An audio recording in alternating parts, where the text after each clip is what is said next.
folks. Welcome to another episode of Film Study. And it's time for one last thing this week, talking about the loss of Odafe Oweh and what that means to the Baltimore Ravens, how they may move forward without him. Joining me to do that is my every other week co-host, Brad McGowan. Brad, how you doing? Ken, I'm doing well on a personal level.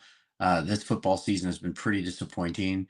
We get so geared up in the off season just to enjoy the regular season, and to have it go so poorly so quickly has been really disappointing. But otherwise, I'm doing great. Very tough, very tough. And a couple of the UDFAs who made the team, was their play in part in this last week, in the case of Lowry and the case of Keon Martin, that kind of instigated, I think, some of the move that happened in the trade of Odafe Oweh this week. Went to the Chargers for Alohi Gilman. The first thought, especially when they signed Gardner Johnson at the same time, who comes with a whole package of baggage himself, well, not just a carry-on of just a couple steamer trunks worth, is that there's something else wrong in the Ravens secondary in terms of injuries. But I think now it kind of does look like they're doing it just to move Hamilton back to slot corner, where he can be more effective as a big nickel and have a bigger presence around the line of scrimmage. Yeah, when they made the move for the two safeties, I heard you say earlier in the week that perhaps it portends an injury in the secondary that we did not yet know of. Mm-hmm. It doesn't seem that is the case. And in fact, it looks like Hamilton is slated to play the Rams game. Not Hamilton. Hamilton is slated to play, but also Humphrey seems like he is likely to play as well. So at first, I thought perhaps Humphrey could have a longer-term injury and they would want Hamilton's versatility in the slot. But, now it looks like perhaps they want Humphrey in the slot and they want Hamilton to play some dime snaps, because their linebacking situation has been pretty miserable with Roquan out. It has been. They've also been without Chidobe Awuzie has been ruled out for this game. So it could be that this is a game where Humphrey plays on the outside. Jair Alexander is the other choice to play on the outside. I don't think the Ravens are really excited about that at this point, based on how they used him last week. You're down to 7 defensive backs, and Jair Alexander is one of them, and you still don't play him in the first half except for one dime snap. That's fairly indicative of how they feel about you. It gives you a very strong indication. But anyway, let's move on. Talk about Odafe Oweh and how the Ravens replace him. I feel like he's kind of the Daniel Fa'alele of the defense in some ways, a guy who is constantly berated for his play, but in truth, really has not played that poorly at all. It's one of the few Ravens who's getting pressure this season, although he hasn't had a sack yet. I think a lot of the criticism comes from the fact that he was a first-round pick. He had and continues to have freakish athleticism. His rookie year, he came on very strong in the early few games of that rookie year, and made a tremendous impact in a couple games and played a lot as a rookie. And so you would hope a guy with those kinds of tools, that kind of pedigree, and that kind of explosive ability when he stepped on the field his rookie year would have grown into something more forceful. And this year has been pretty curious. Not only does he not seem to have improved, he seems to have, his advanced stats and his pressure rate is still there, but surprisingly, he wasn't playing nearly as many snaps as I anticipated, especially with Van Noy out. And instead, they've chosen to play Mike Green substantially more, and a lot more on first down and second down and rundown situations to set the edge, which I thought would have been an Oweh specialty, especially given his experience. So it's been a pretty odd year for him regardless. He's gotten bigger and gained 20 pounds, supposedly good weight coming into camp. I can't help but think he might be a little bit slower than he was before, but he's got one of the most extreme pass run splits you'll ever see. 133 pass snaps and only 33 run plays he's played. That's a 4-to-1 relationship there. You very rarely see anything like that other than the most extreme situational pass rushers. So that's odd. And he's a guy who's played 67% of the snaps, 65% of the snaps in the past. So you don't really expect that kind of a very limited usage for him. I think the Ravens did want to kind of save him as a pass rusher, given they had really limited assets there. And Now I wonder, who's going to play those downs? Does this mean a much bigger role for Mike Green on third down? Does it mean that Tavius Robinson gets more third down snaps? He's certainly playing as hard as anybody is. He's given a high level of effort, but Odafe Oweh, he was the highest pedigree pass rusher the Ravens still had. Van Noy had a good year last year, and he's had a good career. There's no question about that. But in terms of who's a pure pass rush specialist, I mean, Oweh is it. Oweh's the guy who's been most successful for the Ravens over time. Last year, people loved his year with 10 sacks. Actually, he was a little down on it because his pressure rate was off. And he had a very high close rate. This year, he's more back to like 23 with a higher pressure rate and a lower close rate. And that's not good. That's not good either. So give me the flukishly high number of quarterback hits and sacks. He's still got 5 quarterback hits this year, but he still has 0 sacks at this point. The other thing that has been surprising about the way they've utilized him this year is that coming out of college, he had famously no sacks his senior season or his last year at Penn State. And coming into the draft, he was touted as a solid edge setter, can play the run well, and he would grow into a pass rusher. How many times have we heard that? Because we hear the same thing about David Ojabo, and nothing could be further from the truth in terms of his ability to set the edge. Yeah, I mean, one of the things defensively that has plagued the Ravens this year is that they cannot stop the run at all. And so the fact that he's still receiving such a tremendously lopsided split of pass rush snaps to rundown snaps, and they can't stop the run, you would have thought they would have at least put him in there on rundowns in these last couple games to see if that could help stop the bleeding. And they haven't done that, and it's been surprising. Yeah, I mean, I think that's that's a fair expectation that they would have used him more on the run in their great need without Van Noy in particular to see more snaps. But yeah, such has not been the case. Well, let's move forward and talk about what options the Ravens have to replace him, because I see 4 different ways they could potentially do it. I kind of want to go through each of them with you. The first is just looking at the players in-house, and it's obviously going to be a possible solution for a team who's in a tailspin, and the Ravens may or may not feel that they can get it corrected. They may feel like it's worth trading some draft capital to still try and make a move to win this year.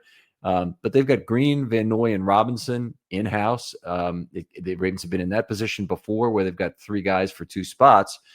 They have David Ojabo, and then they have both Malik Ham and Kamen Rucker on the practice squad. Now, Ham is more of a versatile, can set the edge, can rush the passer guy. Kamen Rucker is more of a pure pass rush guy. Yeah, I anticipate Green, Van Noy, and Robinson get the lion's share of the snaps this week. When they had Van Noy out 2 weeks ago and Ojabo was up, he still only played, 9 snaps in the Kansas City game or something very minimally? Yeah, I think it was 6 and then 18 maybe the next week, but neither one was taking a reasonable shot. I'll get you those numbers. Yeah, but even when they were shorthanded the week without Van Noy, Ojabo barely played in that game. And so I honestly, the way they've deployed him this year, it doesn't seem like they have much faith in him. Is their willingness to trade Oweh a sign that they now have newfound belief? I don't suspect so. The guys on the practice squad, Ham and Rucker, we mentioned they both played well in the preseason. I think one of the things that we've noticed recently with the defensive performances that have let the Ravens down these last couple games is that you can't count on preseason performance to dictate anything in the regular season. A number of our, undrafted guys that we thought would be solid based on their preseason performance fell in their faces last week. So I would be surprised if they leaned really heavily on Rucker or Ham. They might call one of them up for this week, but I suspect that they will just go with a heavy rotation of Green, Van Noy, and Robinson, try to get into the bye, and then assess from there. Yeah, this really, in order to play those 3 guys only, or those 3 guys primarily, they need to control snap count and keep the opponent under 70 snaps and whatnot. But they keep losing snaps by a huge margin, and they've lost now. Snapped the off ball offensively 102 fewer times through 5 games. It's 20.4 per game. It's one of the really extreme numbers I've ever seen in terms of opponents being able to sustain drives and just grind the Ravens' nose in it. Um, if those four are out there, Ajabo really needs to play a fair amount more. He's played, I have the numbers here, 6, 19, and then 12 snaps in the 3 games. So whatever the Ravens want to say about what their views are about David Ajabo, their actual usage with him is the more telling fact, and he's not getting a lot of playing time. Neither Ham nor Rucker will be activated this week, would be my prediction. They'd have to make a roster move tomorrow to activate a player like Okoye to the 53. I don't see them doing that. So without that move being made, then Okoye and Huntley are the 2 guys they have to elevate. So I don't see them moving Ham or Rucker up to the 53. So I think that they will not play this week, would be my guess. And they've played Urban on the edge at times. It's not giving you juice in the pass rush game, but he's someone that has experience doing it. So maybe they'll rely on a heavy dose of just rotating who they have. And uncovered. So you play 3 down linemen, only 1 outside linebacker with 2 inside linebackers. Typically, that is possible. It makes you a little bit smaller, but Urban is a good space denier, good edge setter, so that wouldn't be a bad move. Beyond that, I mean, there's the possibility, I suppose, of a free agent signing. And my first question is, I don't really know who's left on the market among veterans that the Ravens think still has a little juice, but they did get Kyle Van Noy in week 4 of 23. And he obviously has done a lot for the Ravens since. Yeah, that was obviously a terrific signing. He was someone, though, that we knew about going into the season that they had talked to. They brought in Drake Jackson, I think this week or last week, who was a former second-round pick, who didn't play last year, recovering from an injury.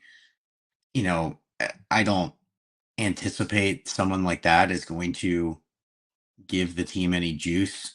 There were a lot of people throwing around that they could have brought in Clowney in the offseason or early in the season, and the Cowboys beat them to it. So now he's off the market.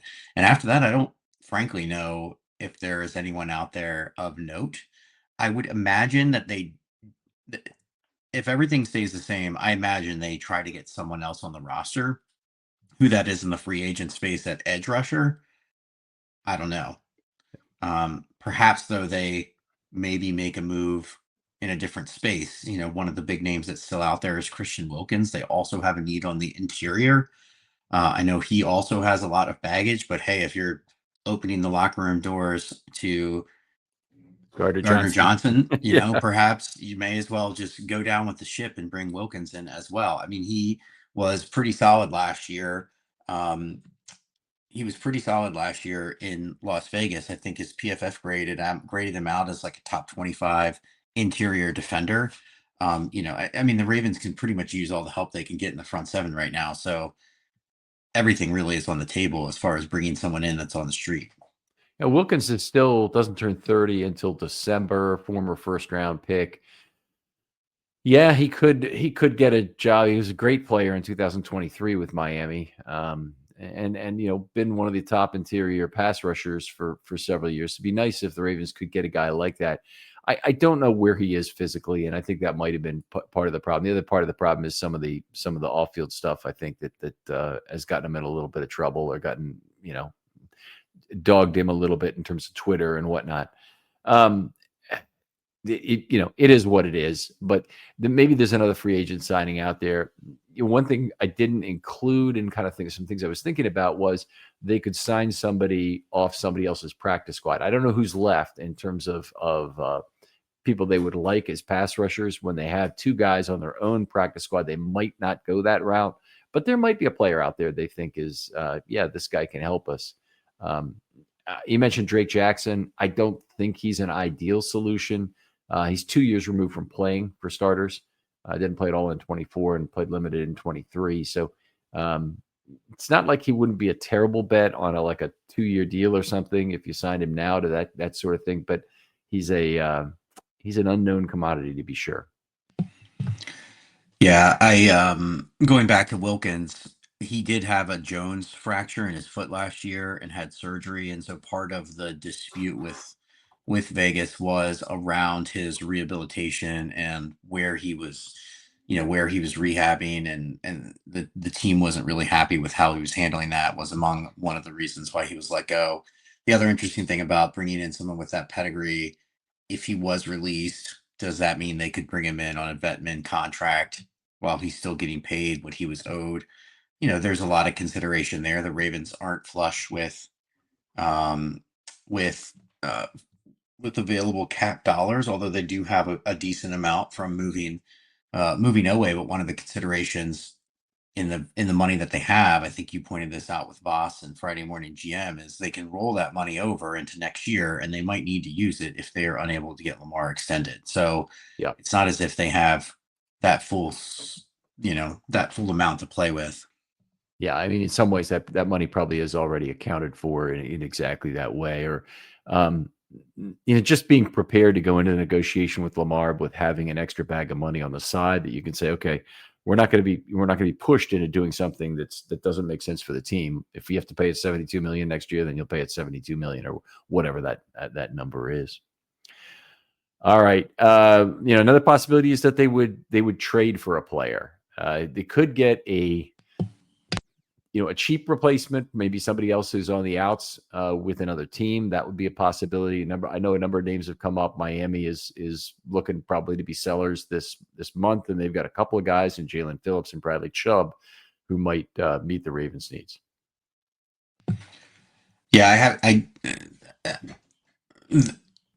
those guys could certainly be options. I'd be curious what their contract situations look like. I think Chubb had signed a big deal when he came to Miami, and I believe Phillips they might not have extended yet. I think he was the same draft year as Oweh, so he's either been extended or he's on his 5th-year option now. Mm-hmm. That would be a potential. I like, given the way that the trade that they made in sending Oweh out, and bringing in Gilman and not getting a whole lot in the draft exchange, I feel like they do have something else up their sleeve. I would be surprised if DaCosta didn't make any additional moves, even if they lose this game this weekend. They still have Lamar coming back and going into the bye, and so I don't think they're going to punt on the season even if they're 1-5 going into the bye. So I anticipate they will bring someone in, or make another move. I just projecting who that could be. Some of the other big names that you've talked about are, the Dexter Lawrence types, and I just don't think any of those guys are going to get moved at the deadline. Especially, if you're the Giants, like you looked terrific last night against Mm-hmm. Philadelphia on Thursday Night Football. Like you want to play for the, build the culture with the guys you have right now. So I don't really know who is out there, but I do expect that they will make some sort of move here. Other guys have been mentioned include a reunion with Calais Campbell, who's now 39 years old and is having a pretty good year, I believe. I don't have his sack total right in front of me, but I did see that he was playing fairly well. He might have 3 sacks already. But anyway, He's someone I wish they wouldn't have let him get out the door. I wanted him to stay in Baltimore until he retired.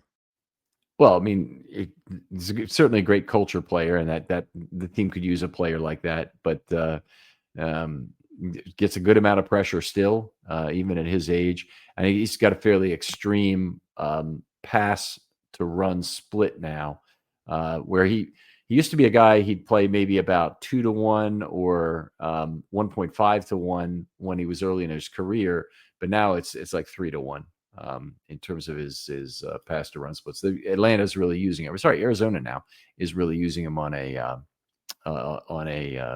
situational pass rushing basis. I think if he came to the Ravens, I'm pretty sure that's what he would be as well, as a guy they would plug in with Travis Jones on 3rd down to try and get some pass rush. And that really sounds good when you talk about it. Well, especially compared to what they have now with Matabike out and with the front seven looking like it's been the last couple of weeks. Yep. Okay. So anyway, I don't know about you, but I'm not expecting a big deal in terms of draft capital traded. And it is one of the questions with a player like Chubb is that since Miami has to eat some money and they've got him at a $1 million salary for this year because they already paid him. Let me tell you about the online cannabis company that's changing the game, Mood.com. They created an entirely line of functional gummies, 100% federally legal THC blends, discreetly delivered right to your doorstep. And here's the best part. You can get 20% off your first order at Mood.com with the promo code Ravens. Now, I've tried a bunch of their gummies myself. Each one's totally unique. The Sleepy Time gummies knock me out right away. They help me unwind fast, leave me refreshed the next morning. The Epic Euphoria gummies, they're perfect for when your day just isn't going the way you want it to go. What makes Mood special is how they pair the THC with natural herbs and adaptogens. You won't find blends like this at any local shop. They've got gummies designed for focus, relaxation, clarity, even energy, all made from cannabis grown on small, family-owned American farms. No pesticides, no shortcuts, just high-quality weed you can trust. Plus, Mood backs everything with a 100-day satisfaction guarantee. So head on over to Mood.com, check out their amazing selection, and don't forget to use the promo code Ravens at checkout to save 20% off your first order. His bonus check for his entire year's salary to prorate that in the future, they'd have to eat a ton of money, and they probably would want to get draft capital compensation for the effective cap hit they'd be eating on him. So I don't think you get him for a floating fourth round pick where the Ravens might be able to get him with a comp pick at the end of the fourth round. Not unless there's something wrong behind the scenes that we don't know about. Yeah. All right. Well, I mean, another possibility is they roll the dice on who they have, which we've already talked about in terms of finding the replacement in house, but that they just defer until the draft next year to find their edge rusher, which I think is a perfectly good strategy. By the way, I really don't like the pay a lot of draft capital for a half-year Band-Aid option on a team that's starting, from the bottom of a 1-5 hill.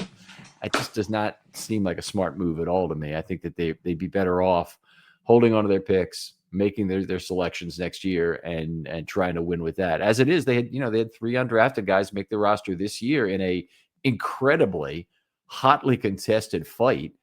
So I don't think they've lost their mojo in terms of draft picks. I think they need to take some more shots and hopefully find some winners this next year.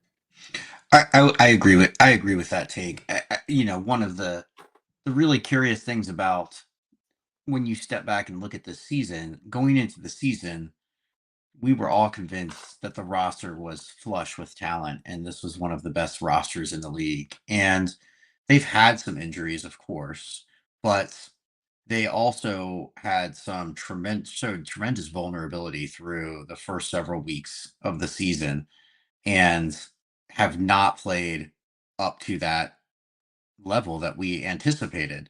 And so, whenever I am thinking about, whenever I hear someone say they need to make this move or make that move, I'm confounded. I can't decide, is this roster actually really good still and underperforming, or did all of a sudden those players that we believed were so talented coming into the season, were we just all wrong and those players aren't talented? I imagine it's a little bit in the middle, but I would lean to the fact that these players are probably still pretty talented and they just need to figure out how to fix whatever is going wrong. And making a big swing trade is probably not going to be the move that gets them right. Yeah, if I were to point to some things that have gone wrong for the 2025 Ravens, one of the ones I just point to is you had at least 3 players get old quickly. They got old right overnight. And Roquan Smith, he's a 3-time All-Pro the last 3 years, but he got old really quickly.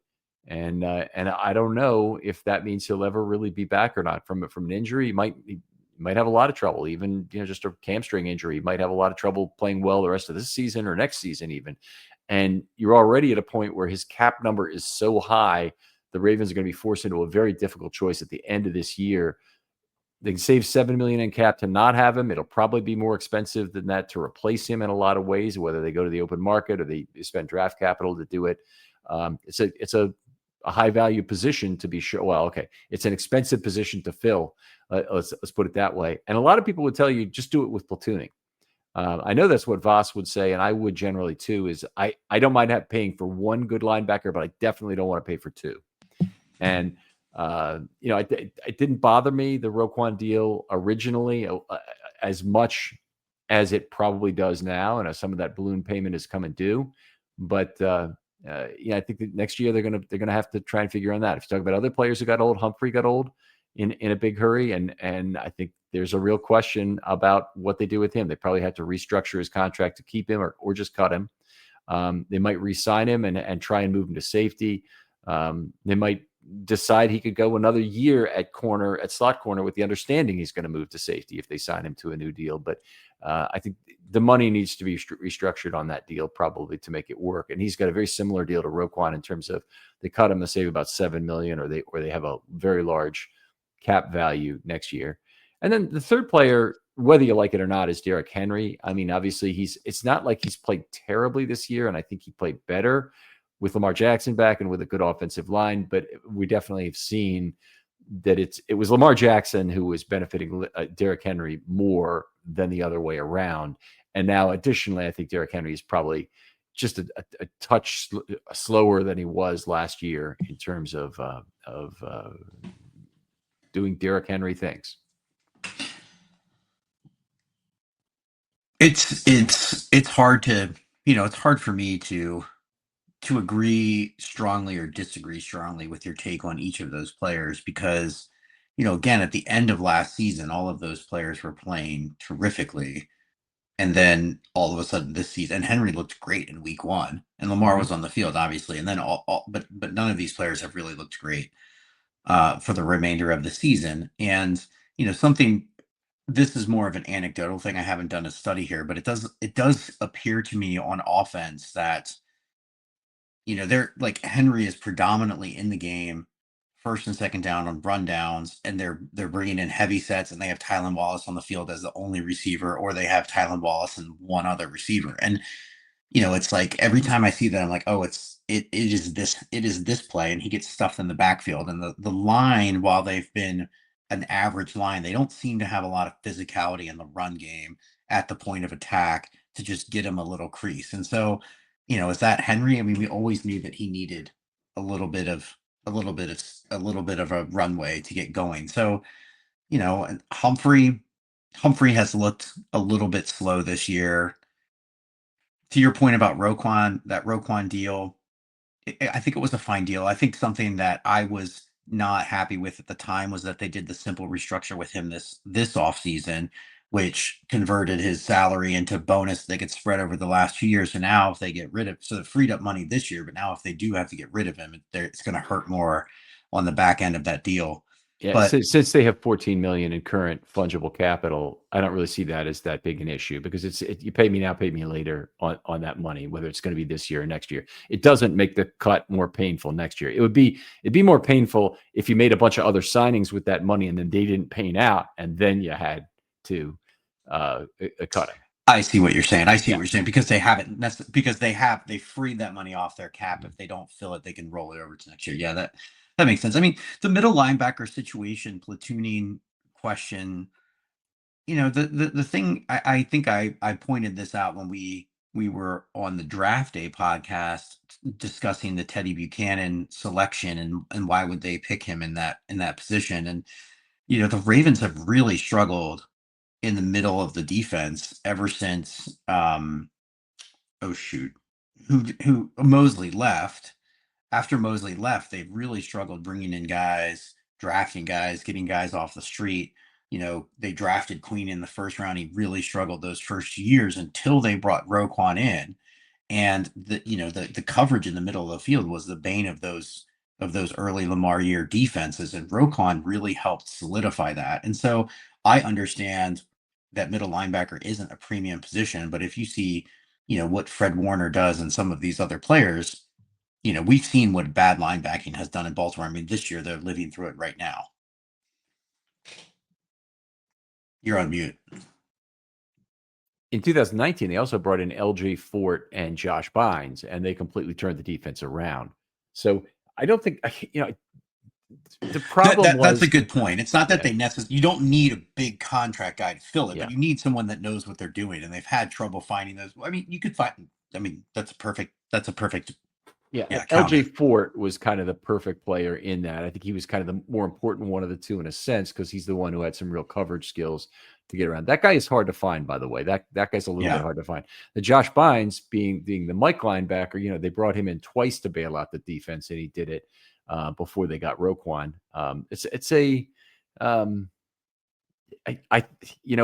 if you're going to try and you do what a general manager has to do, which is choose the positions, make Right. the tough choices about where you're not going to pay money, where am I not going to spend because I know I can do it synthetically and do it in other ways. Inside linebacker is not a terrible choice. They have a good spine of the defense. Otherwise, with Starks and Hamilton on the back end, with Travis Jones in the middle of the defensive line, I mean, they should be able to build around that. If assuming they can get Jones re-signed, to have, I think, a pretty effective defense in 25. Right.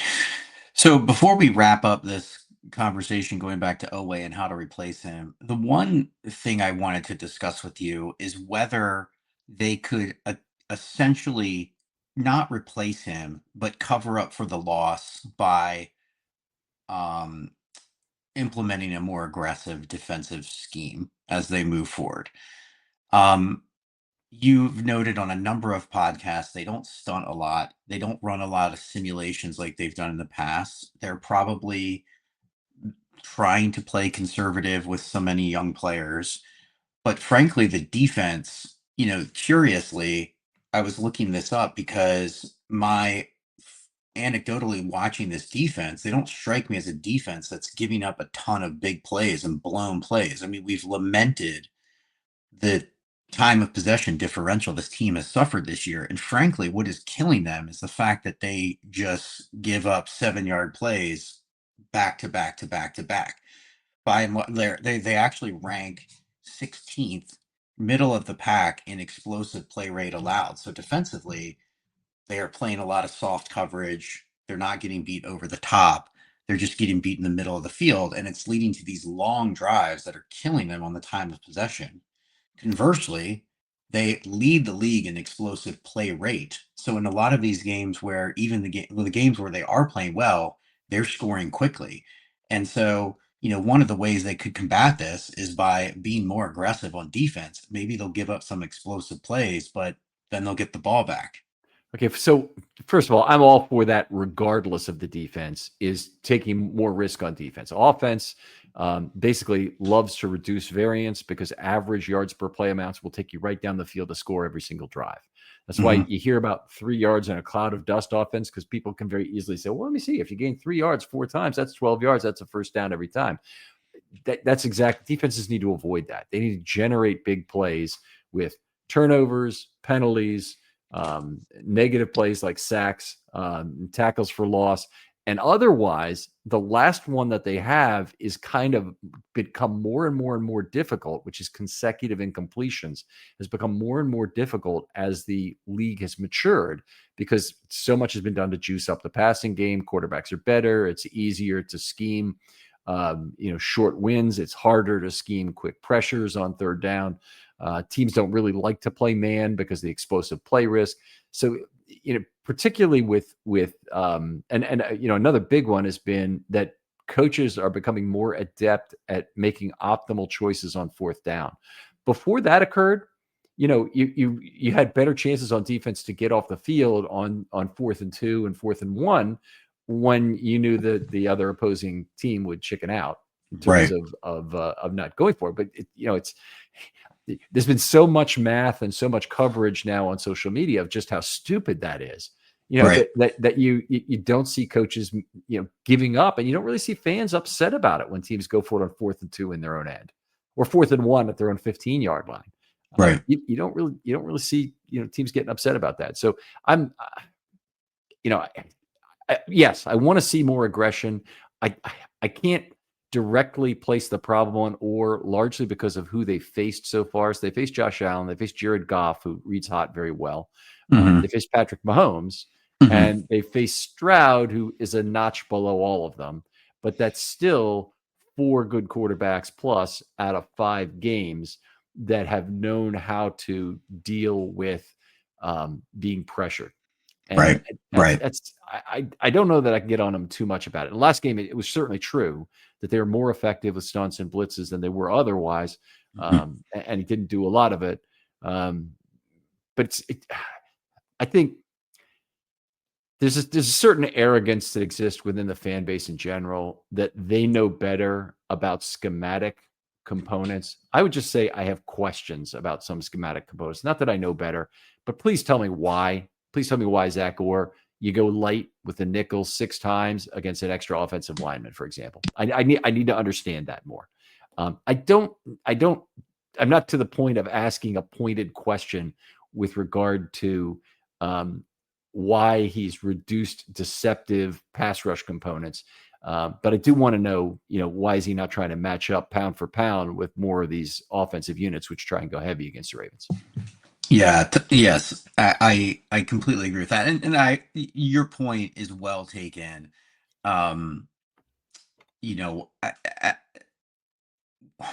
we're not in the locker room. These guys have forgotten way more football than we'll ever know. And so, I don't presume to know schematically, assume they should do certain things over other things. It just seems like one thing the defense could tolerate tremendously is more variance, because Yeah. right now they're getting nickel and dime to death. To tolerate, they need to generate it. They need to generate. And I'm with you, Brad. I'm on that. Every defense that I've ever watched play, including the 2000 Ravens, I wanted them to generate more variance with the things. And the 2000 Ravens, I mean, they gave up some plays. They gave up some plays to the New York Jets, but guess what? They won that game on variance with 6 turnovers, I think it was, despite giving up 500 yards.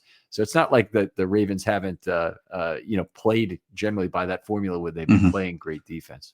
And I think when they brought in McDonald, that's when I mean, again, like, I'm not the X's and O's guy, but my sense is that's when they went more to the too high shell that allowed them to limit the explosives, especially against Joe Burrow, and that Bengals attack, and figure out a way to keep the lid on and prevent them from converting on 3rd and 4th downs.